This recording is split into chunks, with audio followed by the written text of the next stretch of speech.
நம்ம தல அஜித் ஏற்கனவே மகான் ஒரு படத்தில் நடிச்சாருங்க. அந்த படம் சில காரணங்கள்னால கைவிடப்பட்டதுங்க. அது ஏன் கைவிடப்பட்டது அப்படிங்கிற ஒரு டவுட் எல்லாருக்குமே இருந்துகிட்டே இருந்துச்சுங்க.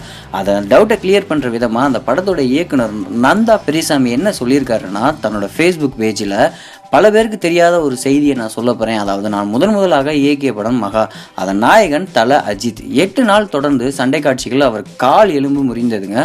நீண்ட ஓய்வுக்கு பிறகு மீண்டும் நடிக்க வந்தது மட்டும் இல்லாமல் அடுத்து 4 நாட்களாக படப்பிடிப்பு தொடர்ந்ததுங்க. ஆனால் தல அஜித்தின் வலி காரணமாக அஜித்தால் தொடர்ந்து நடிக்க முடியாமல் போனதுங்க. இந்த சூழ்நிலையில் தயாரிப்பாளர் சக்கரவர்த்திக்கும் அஜித்துக்கும் ஏற்பட்ட கருத்து வேறுபாடு காரணமாக மொத்தம் 12 நாட்கள் மட்டுமே படப்பிடிப்போடு மகா படம் நிறுத்தப்பட்டதுங்க.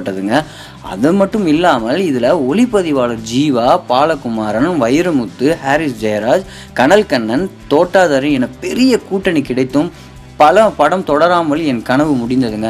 அதையும் தாண்டி இன்னும் கருவு கலைந்த ஒரு தாயின் வழியைப் போலவே இது தொடர்கிறதுங்க. ஒருவேளை இந்த படம் என் முதல் படமாக இருந்திருந்தால் என் திரையுலக வாழ்வு வேற மாதிரி உயர்ந்திருக்கும். முதலாக அஜித் போலீஸ் அதிகாரியாக வேடமேற்று மகா படம் என்பது குறிப்பிடத்தக்கதுங்க. இந்த வீடியோ உங்களுக்கு பிடிச்சிருந்தா லைக் பண்ணுங்க, ஷேர் பண்ணுங்க. இந்த மாதிரி இன்னும் பல தகவல்களுக்கு நம்ம சேனலுக்கு சப்ஸ்கிரைப் பண்ணுங்க.